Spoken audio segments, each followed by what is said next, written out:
Donc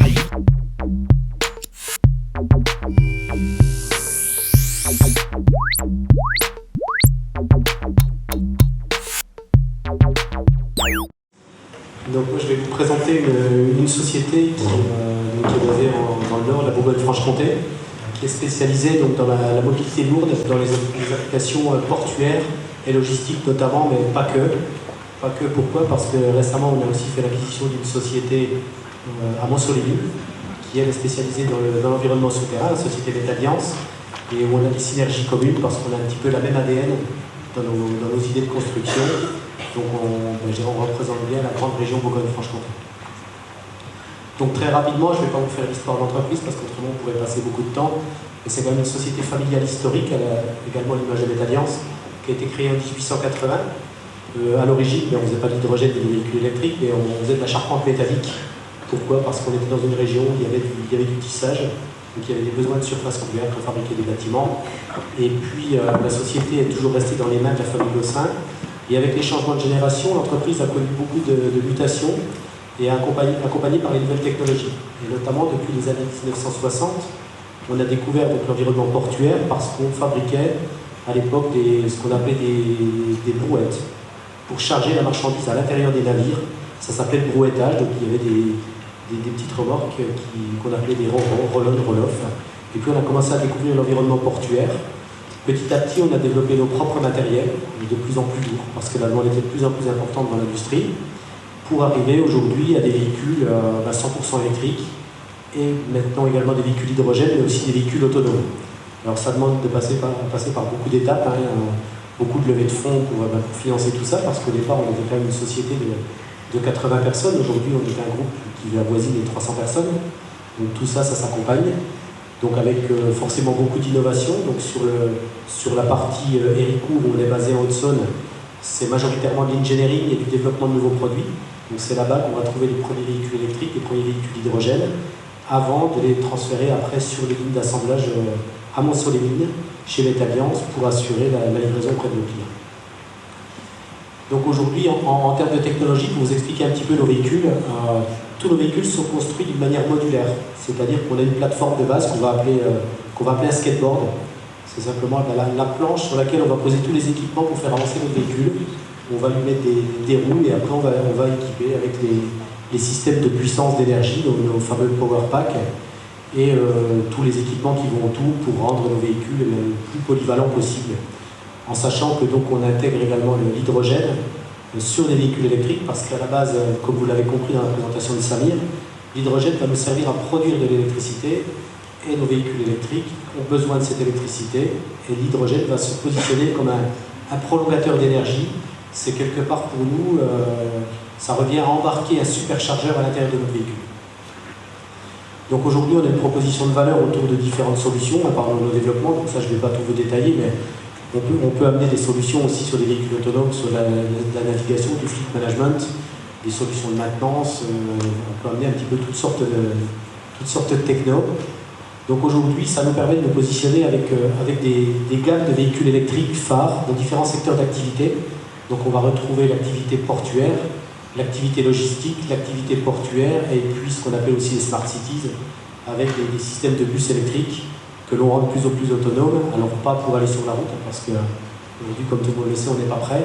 Par contre, nos grands clients industriels commencent à être friands de ce type de technologie, plutôt que de mobiliser des gens pour transporter du personnel d'un point A à un point B sur des sites, dont on nous demande de mettre des navettes autonomes. Donc on n'a pas intégré dans la présentation les véhicules souterrains de Métalliance, mais il y a aussi de la demande dans cette activité, de plus en plus de véhicules pour des raisons écologiques, comme on a pu l'entendre, d'émissions de CO2, d'émissions de bruit. On arrive aussi de plus en plus à équiper ces types de véhicules. Et vous allez voir ici que ces véhicules, on avance aussi pour les transformer, donc les amener à l'hydrogène. Pourquoi? Parce que on reste nous convaincus que c'est l'énergie de demain, ça vient un bon complément de gamme pour l'électrique. Et puis comme le répète assez souvent notre patron, on a pris les choses en main en disant qu'on était probablement la dernière génération qui pouvait encore changer quelque chose pour ce climat. Donc depuis 2012, on a fait le choix catégorique d'arrêter de produire des véhicules thermiques. Et en 2014, on a sorti notre premier pack hydrogène Donc sur le principe de la pile à combustible, c'est-à-dire qu'on vient intégrer sur nos véhicules modulaires un power pack qui est complètement intégré avec la pile à combustible, ses réservoirs et le système de batterie à l'intérieur, qui nous permettent de pouvoir nous plugger sur l'ensemble des véhicules de la gamme. En parallèle, donc, on a aussi développé des générateurs hydrogène, alors pas forcément pour toutes les applications dont Samir a pu parler auparavant, mais aussi pour pouvoir proposer à nos clients ou à nos partenaires des solutions de rétrofit, c'est-à-dire d'électrifier certains de leurs produits. Notamment, on vise dans les activités portuaires, par exemple, tous les équipements qui existent, tels que les grues, les riche-takers, enfin tout ce qu'on trouve sur un port, mais pas que. La semaine dernière, pour ceux qui nous suivent, on était également présents sur un événement à Monaco, le salon du Monaco Yacht Show, parce que, alors on n'a pas la prétention d'équiper des super yachts, hein.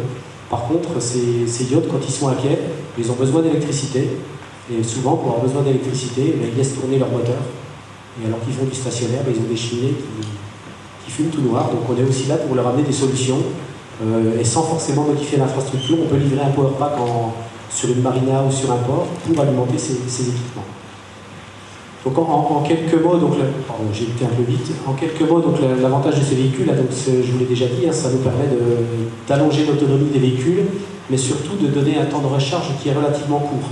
C'est-à-dire que sur ces véhicules, en fonction de l'application, entre du tracteur logistique et du tracteur portuaire, on va avoir des réservoirs de 5 ou 10 kg d'hydrogène, sachant que le temps de recharge, avec les stations de recharge qui vont bien, c'est 1 minute par kilo d'hydrogène.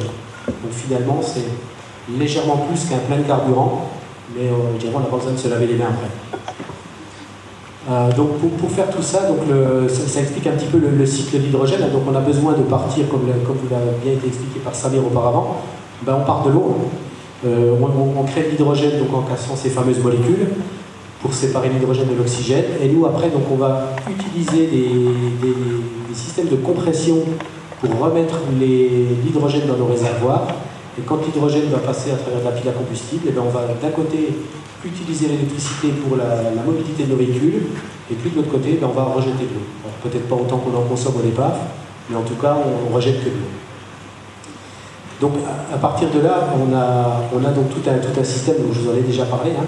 On conserve bien entendu la partie batterie sur nos véhicules parce que la batterie va nous permettre d'absorber les pics d'appel de courant. C'est-à-dire une pile à combustible, pour qu'elle ait un fonctionnement optimum, on essaie de la faire travailler dans notre jargon à plat. C'est-à-dire qu'elle a une production d'électricité constante. Et nos véhicules, vous avez vu, on leur demande de tirer des charges lourdes, on va dire de 10 à 100 voire 150 tonnes. Et pour ça, quand on veut tracter ces charges-là à l'arrachement, on a besoin de couple. Donc si on veut du couple, il faut beaucoup de puissance électrique, donc il y a un gros appel de courant. Donc on va utiliser ces batteries pour venir absorber les pics d'appel de courant. Et puis après, dans le fonctionnement normal du véhicule, on va utiliser aussi la pile à combustible, non seulement pour continuer la mobilité, mais aussi pour recharger la batterie, pour la remettre à niveau. Et puis accessoirement, la batterie nous sert aussi à faire de la régénération naturelle, c'est-à-dire que, alors je ne sais pas pour ceux qui ont déjà eu l'occasion de voir un véhicule électrique, mais quand vous freinez, quand votre véhicule freine, on récupère de l'énergie. Et une pile à combustible sait produire de l'électricité, mais ne sait pas la réemmagasiner, et on va la restocker au travers de cette batterie.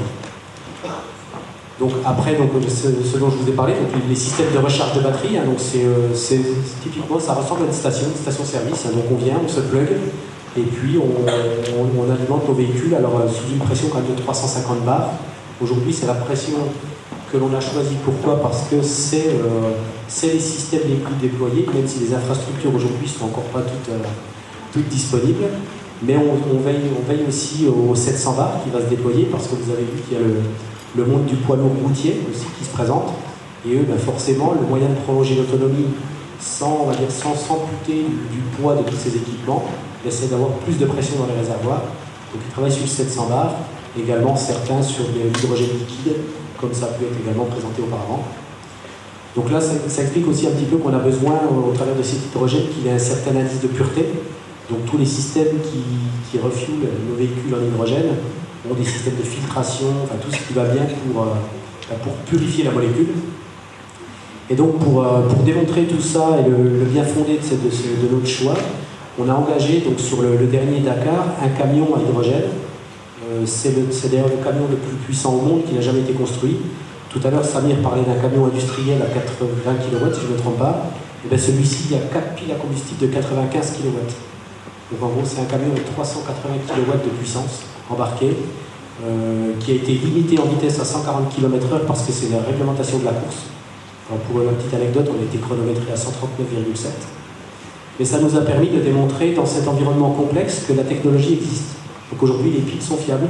Elles peuvent travailler avec des hautes températures, elles peuvent travailler dans l'humidité, parce que même pendant le Dakar, on a dû rouler dans la boue. Elles travaillent avec le chaud, elles travaillent avec le froid, elles absorbent les chocs, il n'y a pas de risque majeur. On a eu 3 pannes sur le déroulé du Dakar, c'est des pannes de connecteurs électriques, mais on n'a eu aucune panne sur le système à piles. Donc, ce qui veut dire que la technologie existe, elle est prête, elle est au rendez-vous. Et maintenant, je dirais nous, en tant que constructeurs, en tant qu'apporteurs de solutions, eh bien, on est dans l'attente du déploiement des infrastructures, parce qu'il faut, pour déployer ces flottes de véhicules, il faut des stations de production, il faut des stations de distribution, et on essaye toujours d'amener nos propositions au sein des écosystèmes. D'où les différents partenariats qu'on peut avoir avec des gens qui vont installer des électrolyseurs, qui vont installer des stations de recharge, parce qu'on souhaite vraiment que nos véhicules restent inscrits dans un écosystème d'hydrogène vert. Le Dakar, par exemple, pour le démonstrateur, c'était un bon exemple sur la technologie. Par contre, on a utilisé l'hydrogène gris parce qu'on n'a pas installé des stations au milieu du désert pour refueler notre camion. Donc on a dû utiliser des tubes trailers. Donc, pour la techno, on était bien. Pour la consommation, le refueling, on était un petit peu moins bien. Mais on va s'engager à faire beaucoup mieux sur les prochaines éditions. Donc voilà ce que j'avais à vous présenter, nous, sur l'usage de l'hydrogène dans la mobilité lourde, avec notre expertise de métier. Merci.